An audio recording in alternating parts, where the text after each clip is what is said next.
नमस्कार दोस्तों और स्टडी विद ज्ञान प्रकाश में आप सभी का हार्दिक स्वागत है।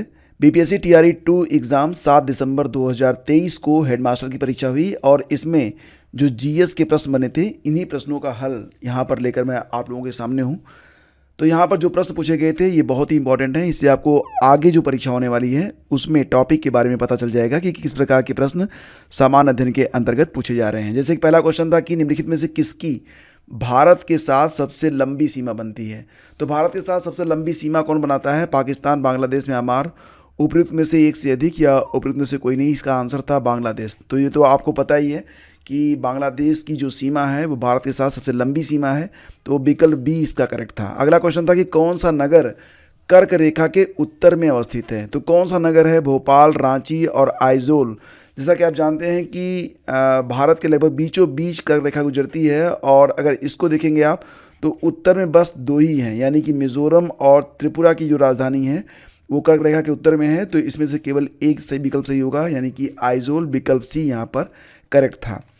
इसके बाद देखेंगे भारत के कुल भूमि क्षेत्र में पर्वतों का हिस्सा कितना है। तो भारत का जो कुल भूमि क्षेत्र है उसमें पर्वतों का हिस्सा कितना है फ्रेंड्स? तो इसका आंसर हो जाएगा 30%, यानी कि विकल्प ए यहाँ पर करेक्ट है। आपको बता दें कि भारत का जो कुल क्षेत्रफल है उसमें मैदानी भाग है कितना? 43% मैदान है और 30% पर्वत है और बाकी जो 27% है वो पठार है।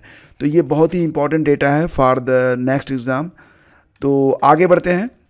अगला क्वेश्चन था कि थारनवेट की योजना के अनुसार पूर्वी बिहार की जलवायु किस प्रकार की है। तो थारनवेट एक जाने माने जलवायु विज्ञानी थे और 1946 में 1946 में उन्होंने एक थ्योरी बनाई थी और उनके मुताबिक जो पूरी दुनिया की जलवायु है उसको उन्होंने ABCDE प्रकार में बांटा था। सी को भी, और मतलब यहाँ पर A1 A2 A3 B1 B2 B3 C1 C2 C3 इस प्रकार से उन्होंने जलवायु को बांटा था। तो पूर्वी बिहार की जो जलवायु है वहाँ पर वर्षा ज़्यादा होती है, तो उसको उन्होंने ए प्रकार की जलवायु में रखा था, यानी कि ए टाइप में। इसका विकल्प सही था बी। ठीक है, तो थारनवेट की जो थियरी आई थी ये 1946 में आई थी, इसको याद रखिएगा। आगे बढ़ते हैं। प्रश्नों का कि जीवाश्म ईंधन किस प्रकार के संसाधनों का उदाहरण है। तो जीवाश्म ईंधन फ्रेंड्स यहाँ पर पूछा गया था, जिसमें विकल्प में था कि नवीकरणीय, गैर नवीकरणीय या इसी प्रकार से ऑप्शन थे। तो जीवाश्म ईंधन है तो आप जानते ही हैं कि ये गैर नवीकरणीय होता है, यानी कि इसका रीन्यूएबल नहीं हो सकता है, तो गैर नवीकरणीय। निम्नलिखित नदियों में से सबसे बड़ा जल ग्रहण क्षेत्र किसका होता है। तो इसमें जो भी विकल्प थे उसमें सबसे लंबी नदी जो थी वो पेरियार है, जो कि केरल में स्थित है। तो जो पेरियार नदी थी उसका जल ग्रहण क्षेत्र सबसे लंबा है, तो इसका आंसर था पेरियार नदी, केरल। मोटा अनाज को चमत्कारिक अनाज और भविष्य की फसल क्यों कहा जाता है। तो फ्रेंड्स यहाँ पर जो मोटा अनाज होता है इसको अपश्री अन्न के नाम से भी जानते हैं, और ये भी आप जानते हैं कि 2023 को यूनाइटेड नेशन ने, संयुक्त राष्ट्र ने 2023 को मोटे अनाज का वर्ष भी घोषित किया है। भारत ने इसके लिए अनुरोध किया था।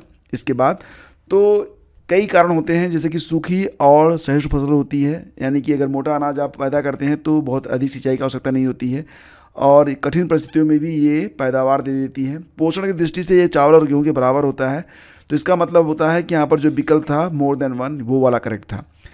एक क्वेश्चन था यहाँ पर कि चंद्रयान 3 कहाँ से प्रक्षेपित किया गया था। ये तो आपको पता ही है कि चंद्रयान 3 का जो प्रक्षेपण हुआ था वो 14 जुलाई 2023 को हुआ था और ये अपने गंतव्य पर यानी कि चांद पर पहुंचा था 23 अगस्त 2023 को।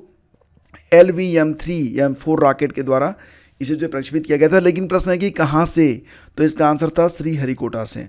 महात्मा गांधी के राजनीतिक गुरु कौन थे। ये प्रश्न कई बार पूछा गया है, रिपीटेड क्वेश्चन है, गलत नहीं होना चाहिए। इसका आंसर है गोपाल कृष्ण गोखले जो हैं ये महात्मा गांधी के राजनीतिक गुरु थे। ये तो आप जानते हैं कि महात्मा गांधी की जो राजनीतिक गुरु थे उनका नाम है गोपाल कृष्ण गोखले, लेकिन गोपाल कृष्ण गोखले के जो राजनीतिक गुरु थे उनका नाम था MG रानाडे। तो ये जरूर आप याद रखना, ये बहुत ही अच्छा प्रश्न बन सकता है।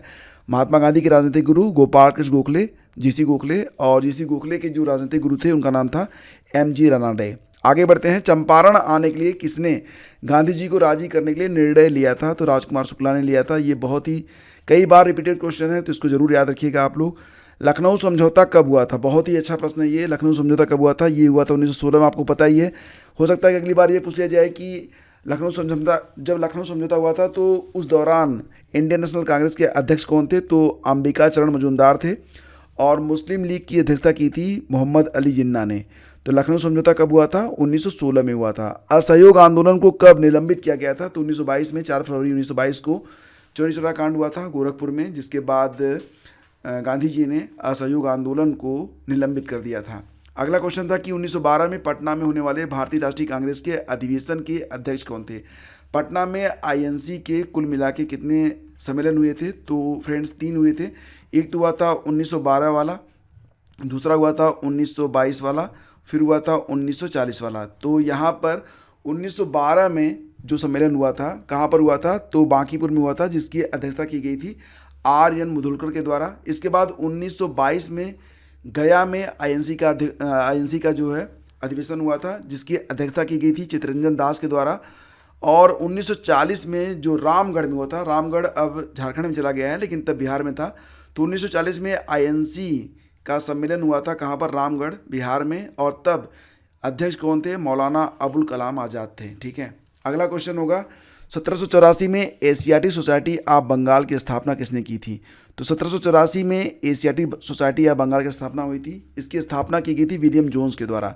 तो यहाँ पर जो विकल्प होगा वो विलियम जोन्स वाला सही रहेगा। 1942 के आंदोलन में लोगों ने सियाराम सिंह की अगुवाई में कहाँ पर राष्ट्रीय सरकार की स्थापना की घोषणा की थी? तो 1942 का जब आंदोलन शुरू हुआ था तो सियाराम सिंह की अगुवाई में एक राष्ट्रीय सरकार बनाने की घोषणा की गई थी। कहाँ पर?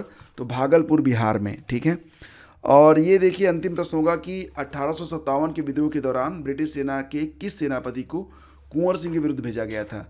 तो इसमें ऑप्शन जो था वो नन ऑफ द अबव वाला सही था, क्योंकि विलियम टेलर और विंसेंट आयर का नाम नहीं था। तो विलियम टेलर और विंसेंट आयर को भेजा गया था 1857 के विद्रोह के दौरान जो कुंवर सिंह थे उनको पकड़ने के लिए या उनके विरुद्ध। ठीक है, तो फ्रेंड्स ये प्रश्न जो थे सामान्य अध्ययन के अंतर्गत पूछे गए थे हेडमास्टर की परीक्षा में। अभी बहुत सारे प्रश्न यहाँ पर बाकी हैं और इसके लिए आप अगली वीडियो का वेट कर सकते हैं।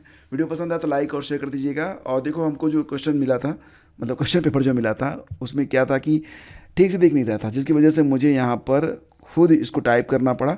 और समय बचाने के लिए मैंने जो है यहाँ पर सीधे सीधे आपको क्वेश्चन आंसर आपको बता दिए हैं। ठीक है, तो उम्मीद करता हूँ कि आपको काफ़ी कुछ इससे जानने समझने को मिला होगा। आप लोग लगातार जो तैयारी करते रहिए, और जो लोग पहली बार चैनल पर वो लोग चैनल को सब्सक्राइब कर लें। हम जल्दी मिलेंगे आपसे दोबारा एक नए और इंटरेस्टिंग वीडियो के साथ। Thank you so much.